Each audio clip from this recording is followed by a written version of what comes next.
Welcome to the Whitehead Files, and I am stood almost on top of the world with Wayne Bennett. Hi, Wayne. Hi, Karen.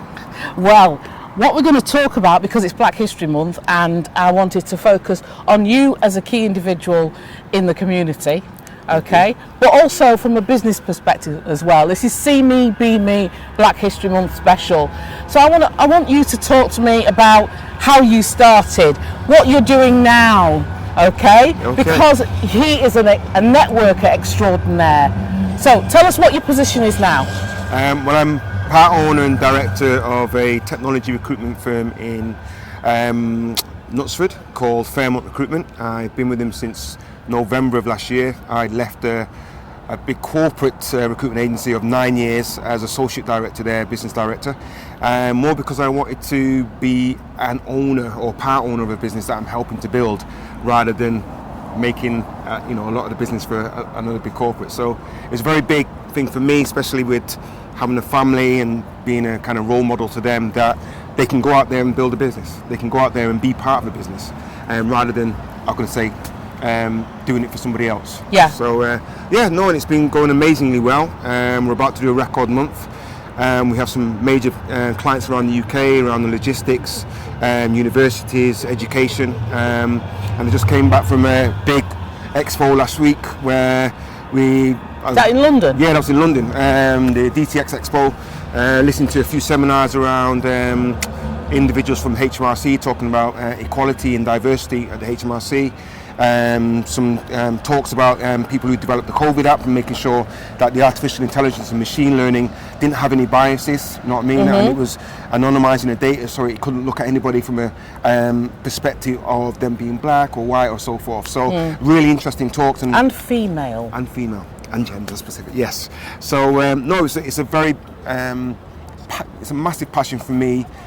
From the gender and equality and the kind of making sure that we're getting a very equal view of the world when we're dealing with technology and organisations. So it's a passionate thing for me. So yes, so coming from the background of where I came from, which was living in Hume and Longsight and Rusholme and Moss Side in general. We all know those postcodes, don't we? to working out in very leafy Cheshire, Knutsford, is a massive dream come true that I could not have imagined when I was a kid. Just having the dreams of watching all those movies where you're dealing with computer games, so actually going out there and placing individuals, of C-level, board-level individuals, and engineers are very technical, and I'm being involved in that, and trying to make sure they're diverse and they're representing the community throughout the UK and Europe. So yeah, it's been a brilliant time, very challenging. So, and the thing I want to ask you is, in that industry as well, it's not a tick boxing exercise.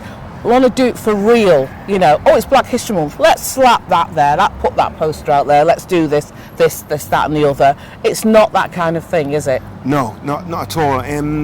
Diversity, inclusion, and equality is a massive subject matter, especially with what happened last year with the Black Lives Matter. A lot of voices are coming out of just people who.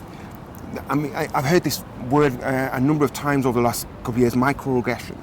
Yes. And to me, these are things that are normally happen every day, but people are actually talking about it, that we're not necessarily all right with these. These are things that we've had to, I can say, have a silent voice. Even in my career, I've come from a family who are very loud and very, very boisterous. And you find out when you're dealing with individuals who are not really understanding of the culture, you have to tone down your voice to make sure you don't look like you're coming across as an aggressive individual. Even when some of the things that are happening to you are upsetting.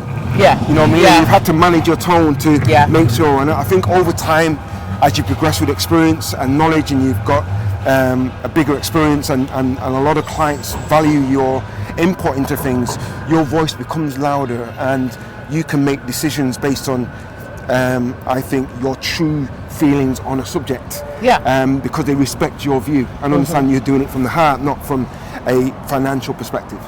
And as Michelle Obama would say, when they go low, you go high. So your shoulders are broader than you make out, and the reason why I say your shoulders are broader than you make out is you are the oldest of 10 children. So See Me, Be Me is a bit wider than that. I have 6 sisters and 3 brothers, and we grew up in Manchester when it was classed as, as people would have classed it as Gunchester back then. It was a real massive time. So to be able to survive that and not get involved in that and see through that, and get my first opportunity within a recruitment agency who the managing director of the business was actually from Manchester, actually went to the same school I went to, Burnage High School, so realised where I'd come from and gave me that opportunity. And it's very much about my passion, my enthusiasm for technology, and coming out and seeing some of the companies that I'd walked past in my youth, to be able to go in there and enjoy it and talk to them about technology. So for my brothers to see that I went on the training courses, I went to college, I learned word processing, typewriting, I learned how to understand computing and networking, to see that I could progress out of what people would have destined the channel for me to go into recruitment, and to see me doing interviews and going out to big expo events and talking with high level professionals. That was a big inspiration for them. Even today, one of my brothers is a writer who's just finished his university degree. He's doing a documentary about our livelihood, and fantastic. And one of his thoughts was me being an inspiration when I was a kid, and to what the things I did outside of what the other I don't want to say role models, the other kind of things he was seeing in the daily life around my side of Manchester at that time. So to be an inspiration to them and to my sisters. My sisters have, very important to me regards black women and how powerful they are, and my wife and my daughter and my grandkids, just how important it is to be a role model for them, to show them that they can have male counterparts who want to have the best for them going forward. So yes, it's been very important to be an influence in some way to them. So, and this is why I'm going to congratulate you, hot off the press. This guy has been nominated for the Northern Power Women Agent of Change, and I think that's fantastic. Yes, you've just been taking it in. Yeah, I was a bit surprised. Like I said, I do a lot of the things because I genuinely enjoy the industry. I genuinely enjoy trying to influence people to see, because I built a team at a previous company. It was very diverse. It had every type of gender, individual in it, and I seen how that looked when we were coming up with ideas, how we were beating the competition just through teamwork and diversity. And I think that's why it resonated with me last week at the expo, where one of the individuals was talking about making sure that we're looking at every culture, and the lens is becoming very wide. So we're capturing other people's feelings and how they see the future. So yes, for me it's a massive thing. So what next for you? Because looking at you giving something back, I think mentoring young people of all ethnicities, I think to see you stood there, quite smart, can I say? Once again, looking sharp. I try. Mentoring young people, that'd be a fantastic step for you to give something back. Oh, I think one of my father, God rest his soul, he passed away many years ago. One of the things he did was he used to work with children and youth and young offenders and things like that, and that was always a dream of mine.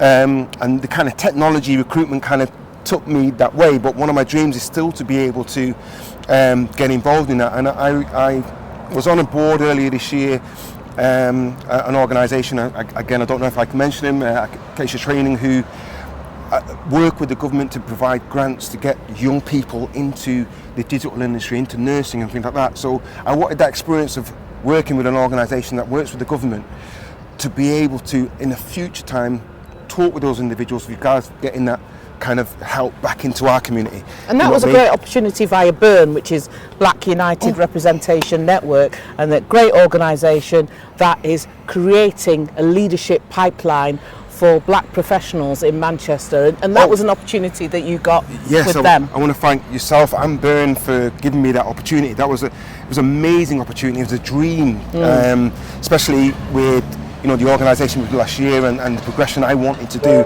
And Byrne bringing or giving me that opportunity to get to them with yourself, and that guidance was absolutely amazing. And I can only, genuinely every time I see their post on LinkedIn, I want to thank you and them for giving me that opportunity. And I'm still in contact with them, and I still, reached out to them if there's anybody I think they can help, because I think that was a definite stepping stone, and I've made contacts from that I hope, if it's not now, at least in 5-10 years, will be a great kind of incentive for me to help my own community.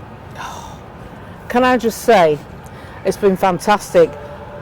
You went to Burnage High School. Yes. Oasis went to Burnage High School. It's Black History Month.